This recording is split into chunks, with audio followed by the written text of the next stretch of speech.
안녕하세요 여러분, 한국사 교사 남유리입니다. 자, 오늘 할 내용은 교과서 17페이지 그리고 미리 나눠줬던 학습지입니다. 일단 학습지로 앞에 배웠던 구석기, 신석기, 그리고 단군조선, 위만조선 정리 좀 한 다음에 이제 그 위만조선이 멸망한 다음에 한반도에는 어떤 나라가 등장하였느냐라고 하는 걸 배울 거예요. 지난 시간에 이야기했었죠. 위만조선 망한 다음에 한 사군이라고 하는 중국의 행정구역이 설치되었었지만은 우리 민족이 꾸준히 저항, 반발함에 따라 중국의 행정구역이 쫓겨나게 되고 한사군 멸망하게 되고 우리 민족의 국가 부여고구려 옥저동의 마한진한 변환이라고 하는 여러가지 나라가 등장하였다라고 이야기했었는데 그거 배울게요. 자, 그럼 일단 학습지부터 하고 나서 철기시대 여러 나라들에 대해서 배우겠습니다. 학습지 꺼내세요. 아, 맞다. 그 전에 학습지 여러분 빈칸 채워달라고 하는 애들이 많아가지고 학습지부터 좀 볼게요. 자, 너무 간단해요. 완전 쉽죠. 여러분 이거는 우리 집 멍멍이도 볼 수 있어요. 첫 번째 빈칸, 구석기 시대의 대표적인 도구 뭐예요? 주먹도끼. 그리고 또 밑에 자루와 연결하여 막대기하고 연결하여 창으로 사용하였다. 뭐예요? 승배 찌르게. 됐죠? 자, 신석기 시대에 스스로 식량을 생산하기 시작하였다. 무엇과 목축이에요? 그렇지. 농경과 목축. 체온반도 있죠? 체온반 있어요. 몇 초 안 걸립니다. 좀만 기다리세요. 강가와 바닷가에 옴집을 지음, 옴집. 자, 그리고 신석기 시대가 되면은 무엇을 제작하였다? 토기를 제작하여 음식물을 저장 조리하였다. 대표적인 거 빗살무늬 토기가 있다. 청동기 시대에 다양한 도구를 사용하였는데 청동기 시대에도 간석기는 여전히 있다라고 이야기했었죠. 동글 뭐예요? 반달돌칼. 자, 다음 동그라미 2번에 무엇이 발생하게 되었다. 청동기부터 잉여 생산물의 발생, 전쟁, 활발, 지배와 피지배 관계 성립으로 인하여 계급이 발생하게 되었다. 한 줄 밑에 막강한 권력과 경제력을 소유한 누가 등장한다? 군장이 등장하였다. 됐죠? 어렵지 않습니다. 밑에 보니까 중요한 유물, 시험 내기 좋은 유물들 나와 있습니다. 기억하시면 돼요. 이 정도는 여러분 상식이죠? 자, 그럼 다음 페이지 넘어가겠습니다. 자, 말로 설명한 반도 있어요. 말로 설명한 반도 있는데 일단 보면서 우리 한번 이야기해 봅시다. 쫙. 옛날 환인의 아들 환웅이 천부인 세계와 삼천의 무리를 이끌고 태백산 신단서 아래에 내려왔는데 이곳을 신시라 하였다. 그는 풍백, 우사, 운사로 하여금 인간의 360여 가지의 일을 주관하게 하였는데 그 중에서 곡식, 생명, 질병, 형벌, 선악 등 5가지 일이 가장 중요한 것이었다. 이로써 인간 세상을 교화시키고 인간을 널리 이롭게 하였다. 이때 곰과 호랑이가 사람이 되기를 원하므로 환웅은 쑥과 마늘을 주고 이것을 먹으며 100일간 햇빛을 보지 않는다면 사람이 될 것이다 라고 하였다. 곰은 금기를 지켜 21일 만에 여자로 태어났고 환웅과 혼인하여 아이를 낳았다. 이가 곧 당군왕검이다. 당군왕검은 평양성에 나라를 세우고 그 이름을 조선이라 하였다. 위서 중국의 위나라의 역사를 쓴 책을 말하는 거예요. 책에 따르면 지금으로부터 2000년 전에 2333년 전 당군왕검이라고 하는 사람이 있어 아사다라고 하는 도시에 수도를 세우고 나라 이름을 조선이라 하였는데 중국의 유명하다고 하는 훌륭한 임금님이 요임금, 순임금이 있어요. 그때랑 같은 시기였다라고 하는 거예요. 자, 보니까 A의 내용, 옛날에 환인의 아들 환웅이, 옥황상제의 아들 환웅이. 자, 그래서 고조선에 세운 사람을 하늘의 자손으로 표현하였다. 우리는 선택받은 사람이거든 이라고 하는 의식. 이것을 뭐라 하느냐? 선민의식. 선택받은 민족이다 라고 하는 것을 앞세워서 새로운 이민족이 들어왔다. 한반도에 새로운 민족이 들어왔다라고 하는 거 알 수 있습니다. 자, 다음 기억해 보면은 풍백, 우사, 운사, 그리고 곡식, 마늘 이런 걸 보니까 이 당시 고조선이 무슨 사회였다는 거 알 수 있느냐? 그렇지, 농경사회였다라고 하는 거 알 수 있습니다.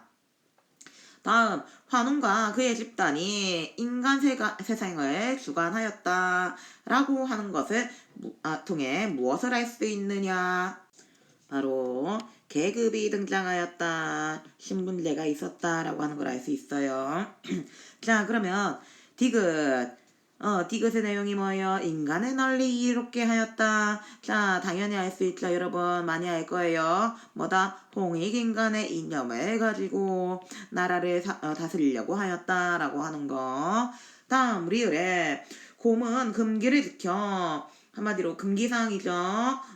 결국 여자로 태어났고 환웅과 혼인하였다 나와 있어요. 자, 이거는 선민 사상을 가지고 있었던 이주민, 다른 지역에서 왔었던 청동기를 가지고 있었던 환웅, 선민 사상을 가지고 있었던 이 부족이 곰을 토테미즘으로 하는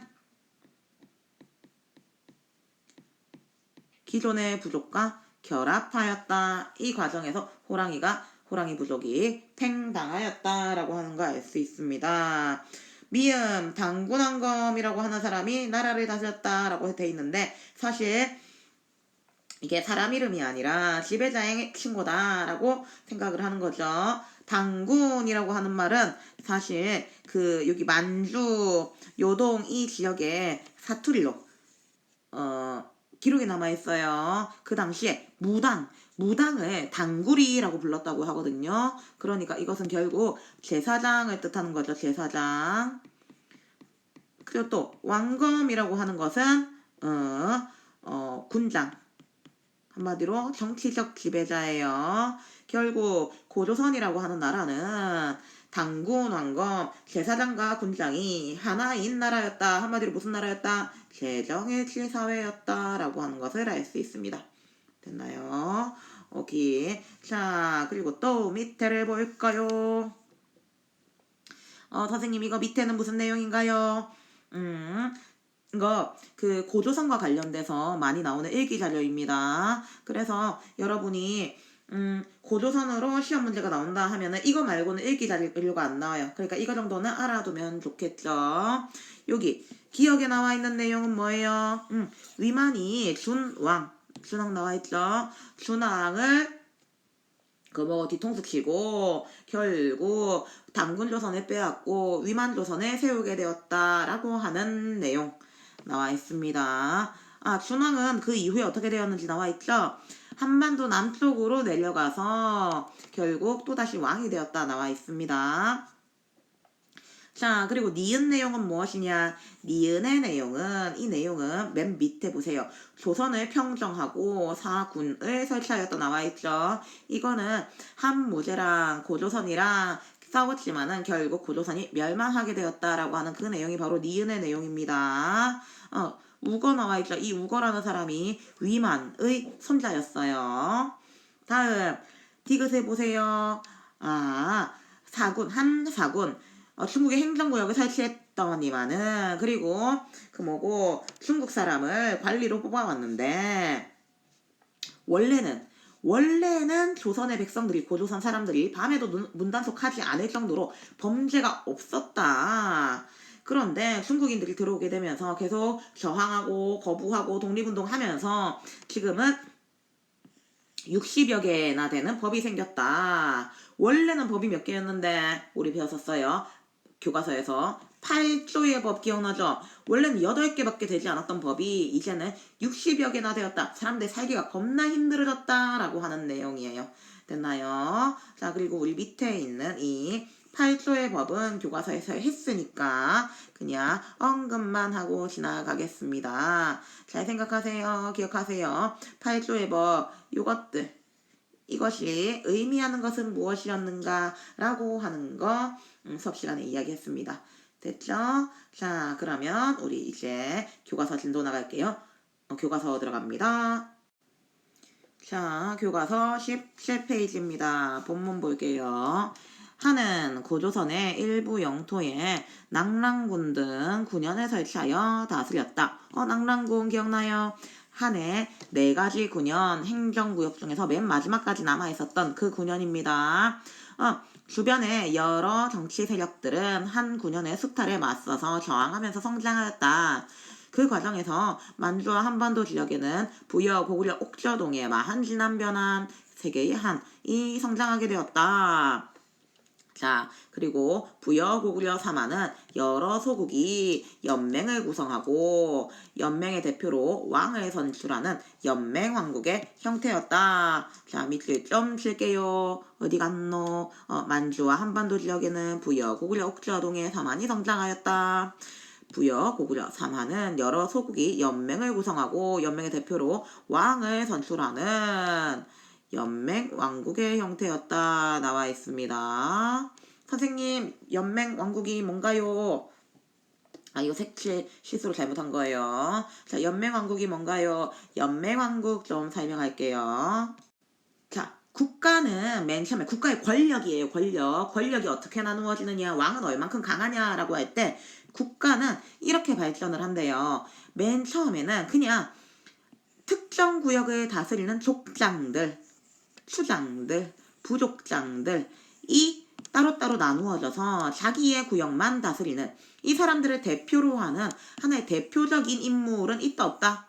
없다라고 하는, 딱 자기 맡은 구역만 다스리는 거예요. 자기의 힘이 닿는 부분만. 자, 그렇게 다스리는 국가 형태였대요. 맨 처음에는 이거를 소국이라고 하고 군장국가라고 합니다. 자, 그럼 이런 식으로 구성되어 있는 나라는 이래도 나라라고는 불러요. 이렇게 해도 나라라고는 부릅니다. 이게 하나의 나라가 아니라 이렇게 해서 하나의 나라예요. 이렇게 해서 하나의 나라. 어떻게 지네를 나라라고 생각을 하죠? 외부의 공격에 맞서 싸워야 되기 때문에 나라라고는 부른대요. 하지만 외부의 공격에 맞서서 싸우려고 할 때 그게 똘똘 잘 뭉쳐지겠어요? 핵심이 없는데? 없잖아요. 그러다 보니까 특히 나와있죠. 부족장들이 다스리는 각 부족이 서로 간에 독립적인 상태를 유지한다. 서로 양보하지 않는 거예요. 그래서 하나로 핵심으로 뭉쳐지지도 않습니다. 그래서 외부의 공격이 들어오면 속수무책으로 그냥 당해야 돼요. 그러니까 이게 제일 덜 발전된 단계예요. 이게 아까 전에 언급했던 나라들 중에서는 대표적인 나라로 옥저랑 동해가 있습니다. 자, 그런데 이제 시간이 지나게 되면은 이들 사이에서 우리 하나로 똘똘 뭉칠 수 있도록, 우리의 힘을 하나로 합칠 수 있도록 대장을 뽑자라고 하게 돼요. 그게 바로 그 다음 단계인 여기 나와 있죠. 요 단계예요. 이 단계가 방금 말했던 무슨 단계? 연맹왕국 단계다. 우리가 힘을 합쳐서 우리의 대표로 한 명의 왕, 족장을 뽑기는 했지만 너는 그만큼 강하지는 않다. 너는 우리 대신에 우리가 선출해서 투표해서 뽑은 존재이기 때문에 네가 정치 잘못하면 니를 쫓아내고 말겠다라고 하는 체제가 연맹왕국이에요. 됐죠? 그래서 왕이 그렇게 강하진 않습니다. 왕도 사실은 수도와 그 근처를 일부 다스리는 그런 존재였어요. 관리라고 나와는 있지만 사실 말이 관리지 족장의 성격이 훨씬 강합니다. 얘들은 그래서 자기 지역을 다스리는 거예요. 특징 보세요. 강한 부족을 중심으로 연맹을 형성하게 되었다. 연맹의 대표로 왕을 선출하였다. 뽑는 거예요. 그래서 뭐 가뭄이 오든가 전쟁에 지든가 라고 하면은 왕이 쫓겨나거나 죽임을 당할 때도 있었습니다. 그래서 왕 이외의 각 부족장들은 여전히 자신의 부족을 다스리며 독자적인 세력을 유지하였다. 대표적인 나라 부여, 가야 이런 나라 있어요. 그러다가 이제 옥저, 동해, 부여, 가야 이런 나라 다 나가고 왜? 똘똘 뭉쳐서 우리 하나가 되어서 국가를 단단하게 강력하게 만들어야 되니까 왕의 힘이 강하면 나라가 강해질 수밖에 없어요. 왜냐? 왕이 그냥 세금 내! 하면은 세금 거두고 군사 내놔! 하면은 군대 내놓고 내 필요한 거 있으니까 뭐 내 궁궐 니네가 일리 와서 지어 라고 하면 지어야 되는 거고, 귀족도 그 말에 찍소리 못하고 당해야 되는 거. 이런 강력한 국가가 되게 되면은 이제 그 뭐고 아무래도 세금도 많이 거두제, 군대도 많이 거둘 수 있제라고 하니까 부국강병해지는 거예요. 자, 그런 체제가 바로 고대국가예요. 고대국가. 고대국가까지 나아가는 거는 몇 나라가 없었습니다. 왕권이 어떻게 되었다? 강화된다. 왕권 강화된다. 왕권이 강화되다 보니까 왕이 강해지면 어떻게 해요? 내 권력을 투표로 뽑는 것이 아니라 나와 같은 권력을 내 자식한테 물려주고 싶다라고 하는 거예요. 처음에는 자식한테는 못 물려줍니다. 힘이 약해서 자기 동생한테 물려줘요.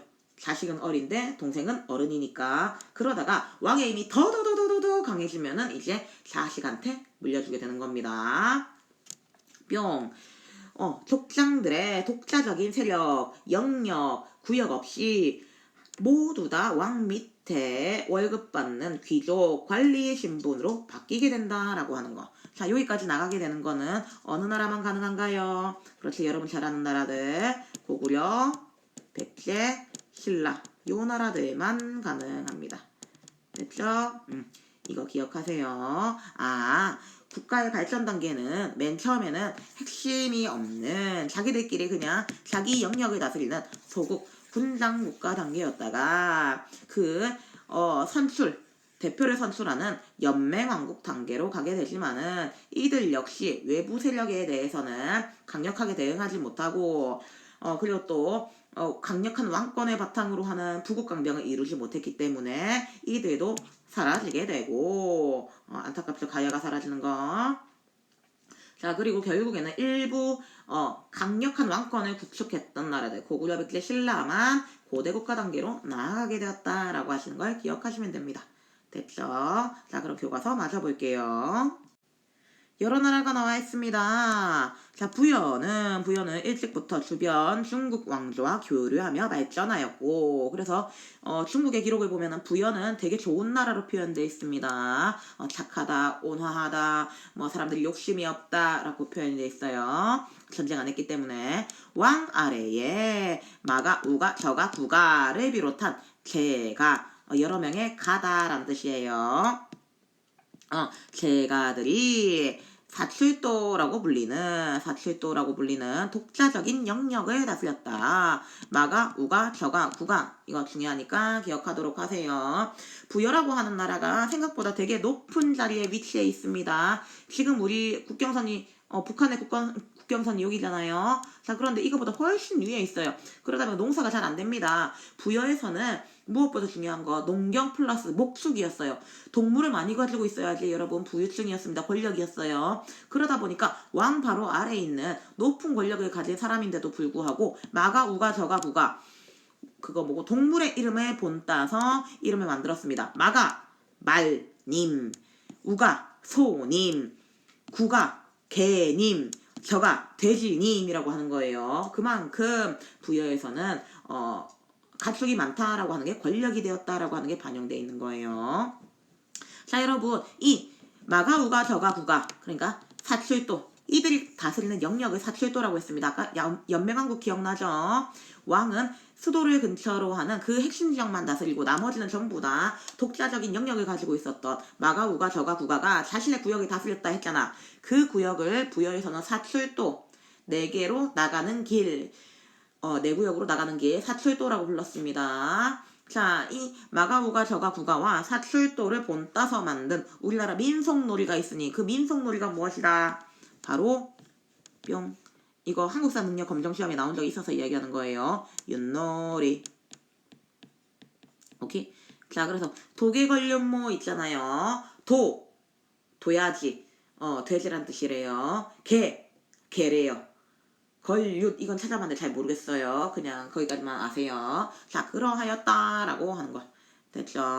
아직 왕의 권력이 약했기 때문에 이들은 흉년이 되면은 그 책임을 물어서 왕을 교체하기도 하였다라고 하는 이야기 나와 있습니다.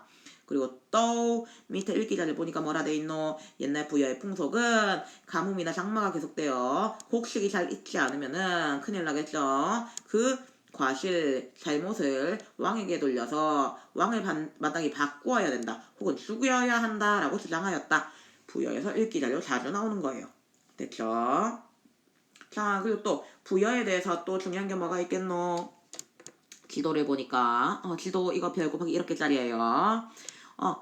연맹왕국이었고 이 당시에 국가들이 우리 지금의 추석, 명절처럼 곡식을 수확하는 시기가 되면은 1년 마무리하고 곡식을 수확하는 시기가 되면은 항상 하늘에 제천 행사를 올립니다. 그냥 제사 지낸다라고 생각하지 마세요. 제사는 약간 차례 느낌이고 이건 축제 같은 느낌이에요. 추수감사제 같은 느낌. 중국인이 제천 행사 보니까 우리나라 민족들 다 있죠.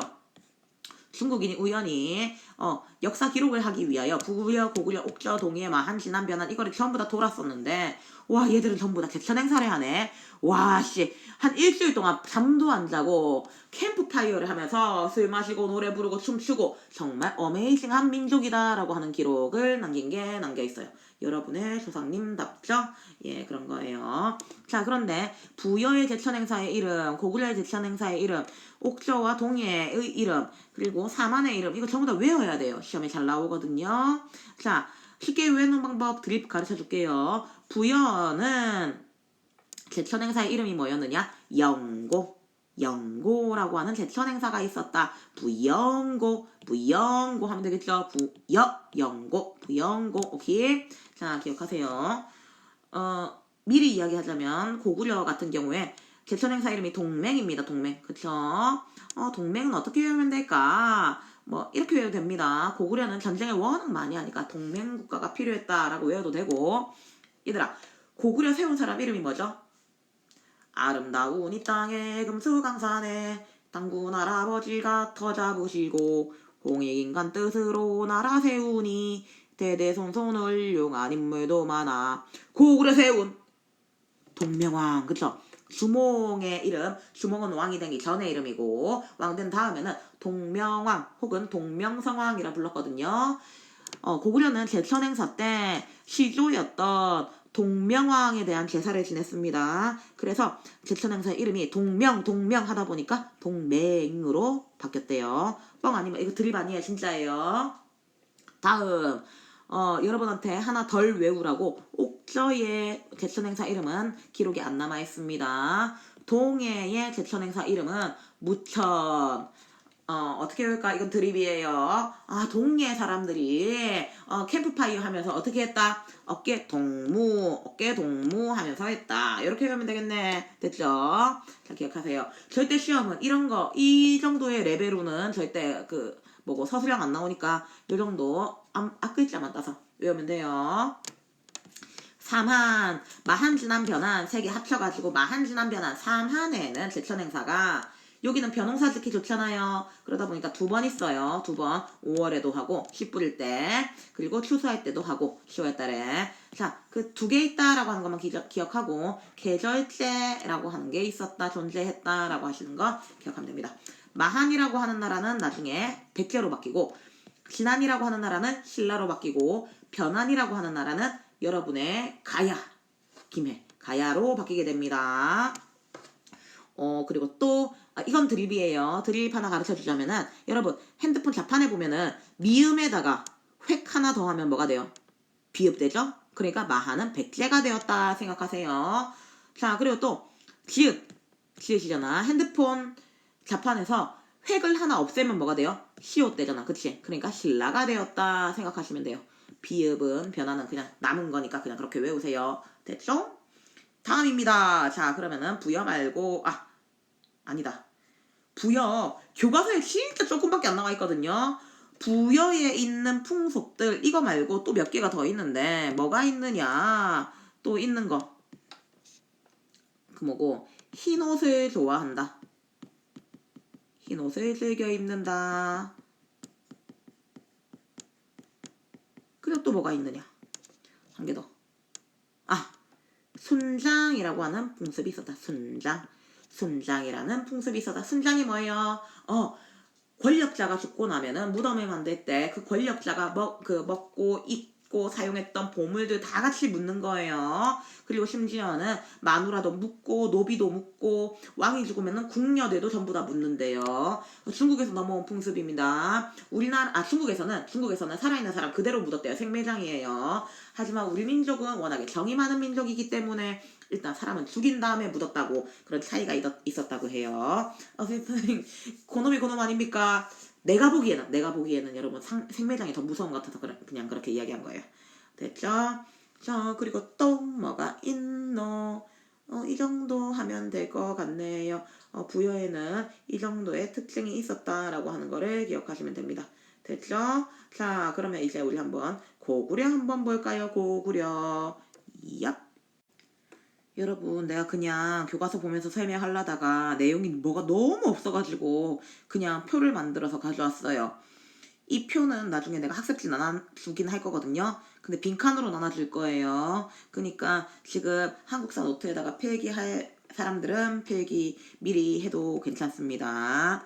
자, 우리 부여에서 했던 내용은 다 했으니까 그냥 넘어갈게. 자, 고구려도 고대 국가가 되었다라고 이야기했지만 사실은 맨 처음에는 연맹왕국 형태이기는 했어요. 근데 왕이 옆에 있는 다른 부족장들을 다 이기고 강한 왕권을 만든 거예요. 그래서 부여랑 비슷하긴 하지만 왜냐? 부여에서 내려온 사람들이 만든 게 고구려니까.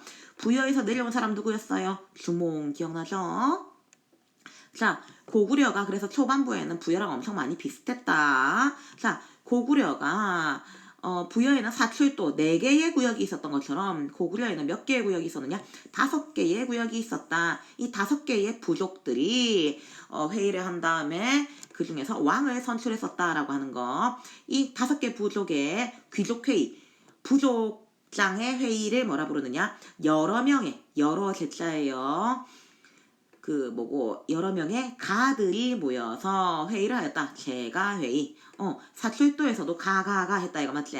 높은 사람을 끝에 가라고 불렀습니다. 경제는 북한 여기 개마원 있는 그 지역이죠. 화산 지역. 겁나 살기 힘듭니다. 농사도 안 돼요. 얘들은 약탈 경제. 주변을 약탈했습니다. 공격했어요. 그러다 보니까 중국이랑 사이가 좋다 안 좋다? 안 좋아요. 중국의 기록에 보면은 부여는 착하고 온화하고 순한 사람들, 고구려는 도둑놈 나쁜 놈이 완전 쓰레기 같은 애들이라고 기록이 돼 있어요. 그래서 우리는 그 기록만 봐도 부여는 진짜 착한 사람이구나가 아니라 중국이랑 사이가 좋았구나. 고구려는 진짜 쓰레기였구나가 아니라 고구려는 중국과 사이가 좋지 않았구나 라고 하는 걸 알 수 있는 거예요. 자, 그리고 고구려는 옆에 나와 있는 옥저동해, 이 동해 안에 위치했던 이 나라들에도 쳐들어갔습니다. 그래서 약탈 경제. 옆에 보니까 고구려의 곡물, 특산물을 갖다 바쳤다 나와 있죠. 나중에 할 거예요. 결국에 나중에 옥저동해는 고구려한테 잡아먹힙니다. 왕이 없으니까, 소국시대였으니까. 자, 그리고 또 고구려 풍속 중에 뭐가 있었느냐? 대릴사위제, 서옥제라고 하는 게 있었다. 이거 뭐예요? 남자 여자가 여기는 약간의 자유연애가 있었다고 해요. 자기 둘이 눈 맞아가지고 결혼하고 싶다 하면은 여자네 집에 남자가 와서 한동안 살면서 일 대신해 주는 거예요. 그래가지고 이제 사에다가 서옥이라고 하는 사위가 사는 집이에요. 그러면은 거기 사는 거예요. 한동안 이제 신혼 살림을 하는 거죠. 그리고 애 하나 낳을 때쯤 되면은 이제 애랑 마누라랑 데리고 이제 사위가 자기 집으로 돌아가게 됩니다. 아니 선생님, 왜 이런 풍습이 있습니까? 옥저의 민며느리 제도 그렇고 고구려의 대릴사위 제도 그렇고 이런 게 있는 이유는 이 당시에 노동력이 너무 귀했기 때문이에요. 결혼을 하게 되면 노동력을 어떻게 보면 뺏기게 되는 거잖아요. 그러니까 이제 네가 내 딸내미를 데려가는 대신에 네가 나한테 노동력을 제공해라. 애 낳을 때까지, 애가 성장할 때까지 한 10년, 20년 정도 노동력을 제공하는 거예요. 그렇게 하는 노동력을 이 워낙 중요한 사회이기 때문에 노동력에 대한 노동력으로 대가를 받고 결혼을 하는 그런 특징이 있었다라고 하는 거 대리사위제 기억하시면 됩니다. 아까 동맹 설명했었고 동명왕의 이름을 땄다고 했어요. 그리고 또 여기 지도 보니까 여기 옥저동에 여기 위치에 있죠. 여기는 먹을 게 많이 났대요. 바닷가 근처고 하다 보니까. 자, 그래서 옥저동에는 일단 지배자가 있기는 있어요. 아까 소국체제였죠. 그런데 이 읍군하고 삼루가 여러 명 있었지만은 이들이 대표로 하는 핵심으로 하는 힘을 하나로 합칠 수 있었던 그런 왕이라고 하는 존재가 없었다라고 하는 게 문제점이었다. 필기점 할래. 여기다가 왕이 없었다. 왕이 없었다. 결국 고구려의 간섭에서 벗어날 수가 없었다. 고구려한테 계속 공무의 특산물을 바칠 수밖에 없었다라고 하는 거. 자, 유명한 거 중에 단궁 화살을 내요. 과하마, 과일나무 아래를 지나갈 정도로 작은 말, 조랑말이라고 생각하시면 됩니다. 반어피, 바다표범의 바다표범, 바다사자의 가죽이래요. 우리 옛날에 독도에 일제강점기 때 사라지긴 했지만 독도에 항치라고 하는 게 있었다고 하죠. 아마 그거라고 추정됩니다. 다음 옥저의 풍습 나눠서 기억하세요. 민며느리제, 민며느리제. 이거는 사실 남자애는 전쟁 나가고 또 뭐 노동력도 많고 한데 여자애들은 그렇게 남자에 비해서는 아들에 비해서는 큰 노동력이 없잖아요. 딱히 뭐 키우고 싶은 마음도 없을 수도 있어요. 이렇게 약한 나라에서는. 그러니까 아씨 난 딸내미 키우기 싫은데 하지만 딸내미가 필요해요 안 필요해요? 필요하잖아요. 왜? 결혼해야지. 그러니까 이제 아예 난 딸내미 못 키우겠다. 그러니까 여자가 필요하면은 어릴 때 네가 데려가서 네가 키워가지고 네가 결혼해라. 네 아들이랑 결혼시켜라 해서 아예 어릴 때 어린 시절에 이제 결혼시키는 거예요. 민며느리. 왜 민며느리냐? 머리가 안 날 정도로 어린 시절에 말하는 거예요. 그렇죠. 우리 대머리를 민머리라고 하잖아요. 그거예요. 자, 그리고 또 가족끼리 같은 무덤에 넣었다고 합니다. 아니 선생님 어떻게 그게 가능해요? 무덤 겁나 크겠네요. 노노노. 일단 그 시체가 다 썩고 나면은 뼈만 골라내서 항아리에다가 뼈를 넣어가지고 같은 무덤 안에다가 아빠 항아리, 엄마 항아리 막 이런 식으로 해가지고 항아리로 전부 다 무덤 만드는 거. 뼈로 장사 지낸다. 고장제 가족이 전부 다 같은 무덤에 묻힌다. 라고 하는 거. 무덤에 문이 있었겠죠. 모든 사람을 한 번에 다 죽일 수 없으니까 다 동일한 날짜에 죽지 않을 거잖아요. 그러니까 한 명 죽고 나면은 이제 시체 썩고 나면은 뼈 갖다 묻고 막 이런 그런 시스템이에요. 다음 동해라고 하는 게 무엇이냐? 동해의 풍습에는 무엇이 있느냐? 책화. 자기 부족의 경계선은 절대 넘어가지 않는다. 남의 영토에 침범하지 않는다. 남의 강에 쳐들어가지 않는다라고 하는 거예요. 국경선, 경계선 엄청 철저하게 지킵니다. 혹시나 경계선을 어기는 일이 생기면은 노비나 동물, 소나 말 같은 걸로 갚아야 됩니다. 그래서 동해라고 하는 곳은 특히 경계선을 많이 지키는 곳이었다. 경계선을 열심히 지키다 보니까 자기 종족 말고 자기 부족 말고 다른 종족, 다른 부족이랑 결혼하였다라고 하는 족외혼이 있어요. 그런 것들 외울 때 어떻게 외우면 좋냐면은 옥저 며느리가 옥 비녀를 끼고 있는 거야. 그러니까 옥저는 며느리, 민며느리제. 며느리한테 말합니다. 너는 죽어서도 우리 집 귀신이야. 같이 묻혀. 옥이 그래가지고 같이 묻었다. 가족 공동 무덤. 옥저 민며느리 가족 공동 무덤. 됐죠? 동예는 어떻게 외우면 좋으냐? 동예 같은 경우에는 뭐랑 좀 약간 비슷한 것 같아요. 내 맘이에요. 동네. 우리 동네, 니네 동네 할 때 동네랑 뭔가 비슷한 것 같잖아요. 그러다 보니까 얘들은 동네의 경계선에 완전 철저하게 지키는 거예요. 우리 동네 넘어오지 마라. 책화.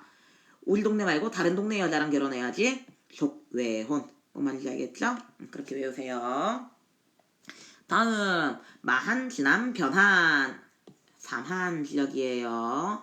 삼한 지역은 일단 그 연맹왕국 체제는 아니기 때문에 그 지배자 그리고 또 대표가 있었습니다. 목지국이라고 하는 나라가 대표였대요. 마한진한 변한 이 세 개 나라의 대표는 목지국이라고 하는 나라예요. 나 가야고에 있을 때 웬 약간 모질한 애가 목지국 선생님, 저 좋게 외우는 방법 찾았습니다. 목시국 외우는 방법. 목촌 돼지국밥이라고 했어요. 여러분도 외우려면 외우세요. 사만, 에는 엄청 작은 여러 개, 몇십 개가 되는 나라가 있었는데, 그 몇십 개가 되는 나라가 전쟁을 하거나, 뭐, 나라에 힘든 일이 일어나면은, 목시국이라고 하는 이 하나의 나라를 대표로 하여 그 전쟁을 하거나, 의견을 냈다라고 하는 거 기억하시면 됩니다.